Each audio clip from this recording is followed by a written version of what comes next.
Hello. Have you got a good head for heights? Do you love climbing up church steeples and towers and looking down on things from above? Or are you terrified of heights? Well, either way, in reading the Bible in a year, we are about to soar to the heights with John's Gospel. It's the fourth of our Gospels, but it's going to take us to a different place. John is often depicted in church architecture and in pictures as an eagle soaring above, looking down, giving a new perspective on Jesus and his life and ministry. So what can we look forward to in this wonderful book? Well, I think I perhaps better go down to ground level and carry on, don't you? Well, I'm back on ground level now. So what can we look forward to with John's Gospel? Well, as I said, it's the fourth Gospel we're going to read this year. And it's really interesting to read the four Gospels side by side, something we never really do in the church year. And we are going to notice a big difference. We've just read Matthew, Mark, and Luke, which are often described as the synoptic Gospels. Synoptic, meaning with one eye. And as we've seen already, they present a very similar picture to Jesus. It's been really interesting to see the nuances that they bring and the different emphasis that they bring. But in John, we're going to see something very different. We're going to see that lots of things aren't in the Gospels. So many familiar stories that are not present there. So, for example, there's no Last Supper narrative in John, and there's certainly no baptism narrative. And there are lots of things that are there that we haven't seen before.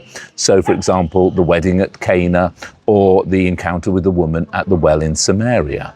So what's going on? Well, to answer that question, it would be much easier, as with all of the things I've been talking about so far, if we knew more about the author. But we don't. We know that the author was called John, but John was a very common name in the first century. And there are lots of potential people it could have been. Traditionally, John was believed to be the John we encounter in the Apostles, James and John. But other people have suggested that this John and the John who wrote the letters we're going to read later in the New Testament and the John who wrote the book of Revelation are the same person, two people, three people, or not called John at all. So you pays your money and you takes your choice. As with all things, what is most important is what the author tells us in the book that they have written.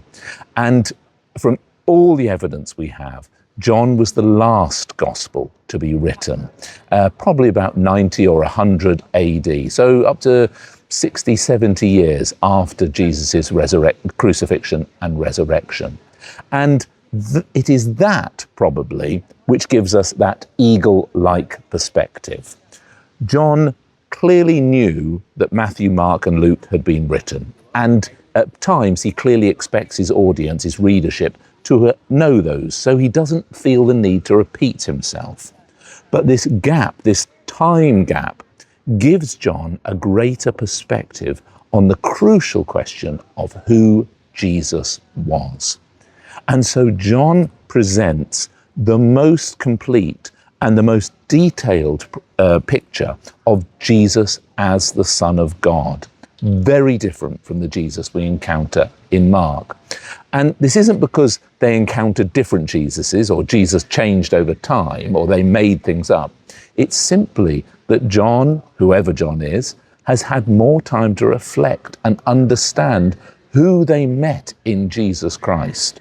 And they understand finally that Jesus was indeed the Son of God and was God in person. And that's why we have that wonderful prologue that we're going to read again in John's Gospel. In the beginning was the Word, and the Word was with God. So we have this eagle-like perspective, this pulling back, if you like, and seeing the whole narrative of who Jesus was. And as I say, because John knew that Matthew, Mark, and Luke existed already, he didn't feel the need to repeat them in most places. And instead, he presents, instead of those, especially in Mark, those much more short, snappy little single-line sayings or short stories, he just presents key events from the life of Jesus that show us who he is.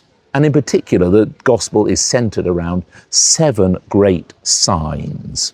And John never uses the word miracle. He always uses the word signs, because for him and for those around him, clearly, the miracles were not just magic tricks, They were signs that pointed to who Jesus was.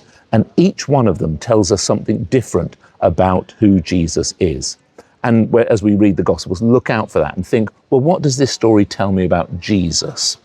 And they culminate in the incredible sign of the raising of Lazarus, which points to the greatest sign of all, the resurrection.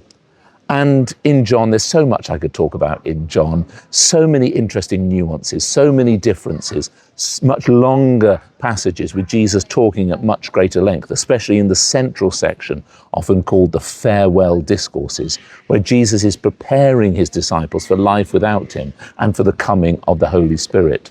Much more detail in the resurrection narratives and some of the most popular stories we have in the whole Bible, like Jesus' encounter with Mary in the garden. I really hope that you will love and enjoy John's Gospel, and that you will be able to draw parallels with what's gone before and make links with what comes afterwards, and that you will find and encounter for yourself the risen Christ in these pages. Enjoy.